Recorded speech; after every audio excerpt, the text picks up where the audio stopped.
नमस्कार। इस चुनावी संग्राम को टटोलते हुए अब हम पहुंच चुके हैं जौनपुर और यहाँ पर मेरे साथ भाजपा के प्रत्याशी मौजूद हैं, कृपा शंकर सिंह जी। सर, पहले तो बहुत बहुत स्वागत है हमारे चैनल। जय सिया राम।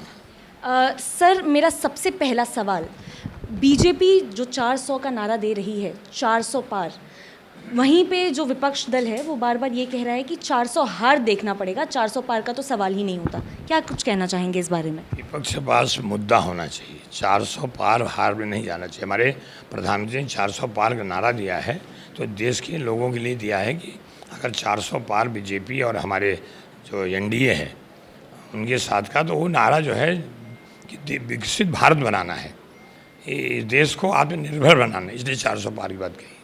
विपक्ष क्या है, पिछली बार ऐसे किसी ने उनके कहा कि हार के बारे में, जब वो राजबब्बर से चुनाव लड़ रहे थे और डिम्पल जी वहाँ से लड़ रही, डिम्पल जी हार गई। तो ऐसे एक ने पूछा, बोला कैसे डिम्पल हारी? बोले वेरी सिंपल, हार गई डिम्पल। तो इस ढंग का क्या लॉजिक क्या होना चाहिए? चुनाव ये लोकतंत्र का सबसे बड़ा पर्व है, ये देश का चुनाव है, ये महत्वपूर्ण चुनाव है। इस चुनाव में मुहावरा और मतलब ये करना, भाई क्या करना क्या चाहते हो? आज तक तो आप लोगों ने बनाया इंडिया जो भी बनाया, कहाँ रहे लोग? जिस नीतीश कुमार जी को आप लोग प्रधानमंत्री बनाने की बात कर रहे थे, नीतीश कुमार जी लगा नहीं, नरेंद्र मोदी जी के नेतृत्व में विश्वास है, साथ में चले गए। ऐसे बहुत सारे आप देखो, आज देखो यहाँ जो है उत्तर प्रदेश का बात कर लें तो निषाद पार्टी के सम्मानित डॉक्टर संजय निषाद जी हैं, वो साथ में हैं। राजभर पार्टी के मतलब वो ओम प्रकाश राजभर जी हैं, वो साथ में हैं। भारतीय लोकदल के जो सबसे बड़े नेता चौधरी चरण सिंह हुआ थे, उनका ग्रैंडसन जयंत चौधरी उसके नेता, वो साथ में हैं। फिर इसके बाद आप इनका देख लीजिए, अपना दल अनुप्रिया पटेल, वो साथ में हैं। ऐसे बहुत लोग जो साथ में आते हैं, उसका सबसे बड़ा कारण है देश हमारा किस दिशा में जाएगा, देश को लीड कौन करेगा, वो लोगों को चाहिए। प्रधानमंत्री जी आए थे जौनपुर में, उन्होंने हर बातों को लोगों ने समझा और लोगों को मालूम है। आपको उदाहरण बताऊँ, मैं अभी परसों साहगंज के इलाके में जा रहा था, 4-5 लोग थे, मतलब माँ जैसी उम्र की, चाची जैसी उम्र बैठी थी, गाड़ी रुका दिया, गए उनके पास तो कुछ नहीं देखा, तो अपनी यहाँ की भाषा मैंने कहा कि चाची ओटवा केका देबू, कहीं मोदी देव, मतलब ये भावना देखो, मोदी देव यानी मोदी जो है, जिस होता है ना भगवान जो करेंगे वही अच्छा होगा। तो लोगों को एक विश्वास है इसी तरह से कि जो कुछ करेंगे मोदी। आप बताओ 2014 के पहले का भारत और 2014 के बाद का भारत, 2017 के पहले उत्तर प्रदेश, 2017 के बाद का उत्तर प्रदेश, आप अंतर देखिए ना। गांव में कभी नाली बनती थी, हम भी मतलब डेबरी और लालटेन के प्रकाश में मैंने अपनी पढ़ाई करी है। गांव में शौचालय की तो मतलब बात छोड़ देना, मतलब नाम तक भी नहीं किसी को होता था। जो सबसे ज़्यादा ज़रूरत थी, मढ़ा हर बार मतलब गर्मी के सीजन में आग लग जाती थी और मढ़े में मतलब क्या होता था, सब जल जाता था, नष्ट हो जाता था। वो जो छोटा परिवार, गरीब परिवार है, प्रधानमंत्री चाहते हैं कि हमारा देश का हर परिवार में एक नौकरी हो जाए, हर परिवार में एक मतलब ये स्वावलंबी हो जाए और किसी के घर में भूखा कोई नहीं मरे। इसलिए आज 80 करोड़ जनता को अगर मतलब मुफ्त राशन दिया जा रहा है। लोग बताते हैं कि चुनावी स्टंट है, चुनावी स्टंट आपने क्यों नहीं किया? भाई जनता को भूखा रहना ये चुनावी स्टंट है, जनता को सुविधा देना ये चुनावी स्टंट है, जनता को मतलब वहाँ वृद्धा विधवा को पेंशन देना चुनावी स्टंट है, किसानों को मदद करना चुनावी स्टंट है, 70 साल के लोगों को 5 लाख की आयुष्मान भारत की योजना में जाए चुनावी स्टंट है। चुनावी उससे आगे निकलो, कुछ तो मतलब इस बात को जनता को लगे। अब ये जौनपुर का आप ले लीजिए, जौनपुर में एक सांसद को 2 लोगों ने चुन के दिया, 2 पार्टी ने, समाजवादी और ये। आप सर्वे कर लीजिए, आप घूम रहे हैं, सर्वे तो आप करती होंगी। आप देखिए, उनसे पूछिए कि जो सांसद था, जो सांसद हैं अभी, वो फिर चुनाव लड़ रहे हैं, कितने दिन क्षेत्र में, कितने दिन जनता किसी एक काम को, मैं करीब 2.5 महीने से लगातार घूम रहा हूँ, मुझे एक कहीं पत्थर का पटिया नहीं दिखाई पड़ा जहाँ आदरणीय सांसद ये श्याम सिंह यादव को दोनों मिल के दिया। आज क्या कहेंगे लोग जाए कि हम लाए हैं बाबू सिंह कुशवाहा लाए हैं, बड़ा योग्य है, बड़ा इन्होंने बहुत अच्छा काम किया है देश के लिए, हेल्थ मिनिस्टर रह के कितना बड़ा काम किया है, कितने वो डॉक्टर्स की मौत कैसे हो गई, बहुत अच्छा आदमी है, यही कहेंगे लोग? क्या कहेंगे उनके बारे में? मतलब बाबू सिंह कुशवाहा के बारे में लोगों को पता क्या कहेंगे? तो कहाँ तो जब सामने जाते हो, बात करते हो, खाली इतना मोदी घटाओ, अरे भाई कारण तो बताओ। अभी आपने बोला कि लोग बोलते हैं कि मोदिया को लाएंगे, तो आपकी जो शुरू से कर्म भूमि रही है वो मुंबई रही है। अब यहाँ आने के बाद आपको कुछ दिख रहा है कि लोगों का प्यार किस तरीके से आपको मिल रहा है, या कोई डिफरेंसेस दिख रहे हैं, कुछ ऐसा प्रभाव पड़ रहा है? क्योंकि वहाँ की राजनीति और यहाँ की राजनीति में बहुत अंतर है, क्या लगता है? नहीं, यहाँ के लोग जो मुंबई में रहते हैं, अगर कृपा शंकर यहाँ से जा कर के जौनपुर की मिट्टी से वहाँ विधानसभा में या सरकार में या विधान परिषद में या जो भी जवाबदारी मिलती है, कृपा शंकर वहाँ कर सकता है तो यहाँ जरूर करेगी। भरोसा जो है, विश्वास है।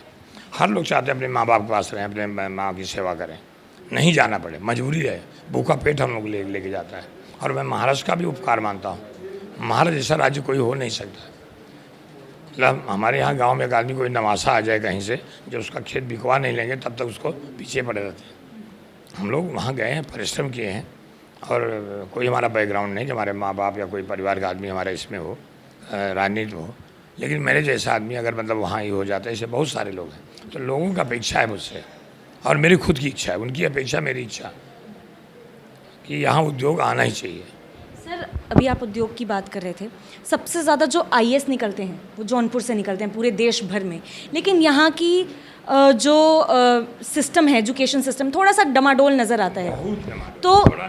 तो किस हद तक आप देखते हैं कितना ज़रूरी है, क्योंकि एजुकेशन सिस्टम जो होता है वो बेस होता है सर किसी भी चीज़ के ग्रोथ का, किस हद तक देखते हैं कि कैसे ठीक होना चाहिए? कुछ स्ट्रैटेजी है या कुछ है ऐसा? मैं ये नहीं कह सकता कि खाली जौनपुर में टैलेंट बहुत जगह होगा, पर मुझे जो लगता है जो टैलेंट जौनपुर के पास है, अगर यहाँ सेंट्रल यूनिवर्सिटी होती तो मैं ये कह सकता था कि हिंदुस्तान में कोई भी डीएम जो होगा ज़िले का, वो जौनपुर का होता।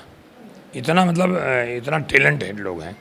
इसलिए मेरी इच्छा है, मैंने लिखा भी है चिट्ठी, हमारा बुक होगा भी मैं आपको दे दूंगा, उसमें लिखा है कि हमको एक सेंट्रल यूनिवर्सिटी चाहिए।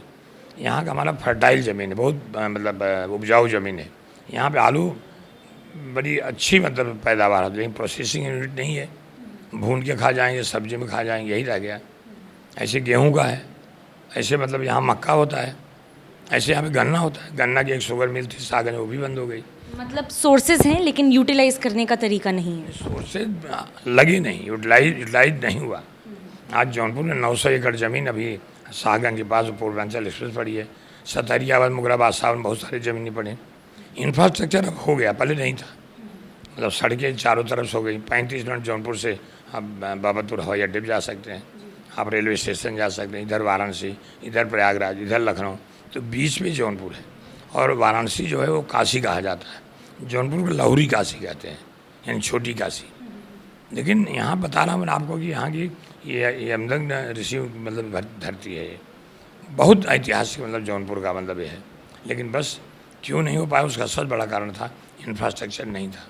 इंफ्रास्ट्रक्चर, सड़क हो, पानी हो, बिजली हो, उससे बड़ा अपराध मुक्त उत्तर प्रदेशों का कोई सोचता नहीं था। जब मैं वहाँ गृह मंत्री हुआ करता, लोग पूछते, मजाक उड़ाते थे कि भैया ज़रा जाके यूपी का भी दिखाओ ना, महाराष्ट्र पे तो बड़ा कंट्रोल किए हैं। लेकिन आज वही पूरा देश कह रहा है कि अगर कानून व्यवस्था, अच्छी कानून व्यवस्था कहीं देखना है तो आप जाइए, देखिए उत्तर प्रदेश में। तो ये जो हुई है, और मेरे सचमुच मित्र हैं, गौतम भैया अडानी हैं, मुकेश भाई हैं, ये जमशेद जी के यहाँ से मेरी, उनसे टाटा जी से मेरी, रतन जी से बात होती रहती, क्योंकि गृह मंत्री होने के नाते तमाम चीज़ें सबसे मिलती।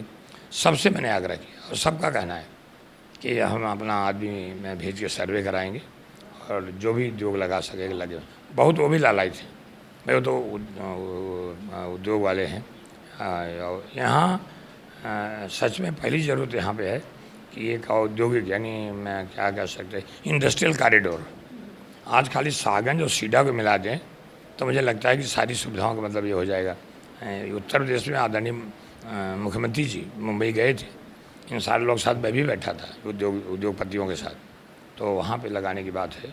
और परसों बल्कि आदरणीय योगी जी आए थे सागंज में, उन्होंने भाषण का डाला, कृपा शंकर की बड़ी पहुँच है, बहुत है, इनको एक बार आप चुन के दोगे तो कृपा शंकर बहुत सारी यूनिट लाने के लिए यहाँ करेंगे। तो ये विश्वास लोगों में है। और मेरा सच बताऊँ, मतलब ईमानदारी से, राजनीतिक कोई हमारी ये नहीं करता, मैं ज़्यादा करके, बड़ी इच्छा, बड़ा दर्द होता है लोगों को। कैसे एक रूम में से खड़े हैं, खटिया डाल के, तीन खटिया जैसे 3 टियर ट्रेन में होता है, ऐसे लोग रहते हैं, ऐसे होते हैं। उनको चिंता बनी रहती है कि महीने का अंत जब पैसा आवे तुरंत घर भेजो।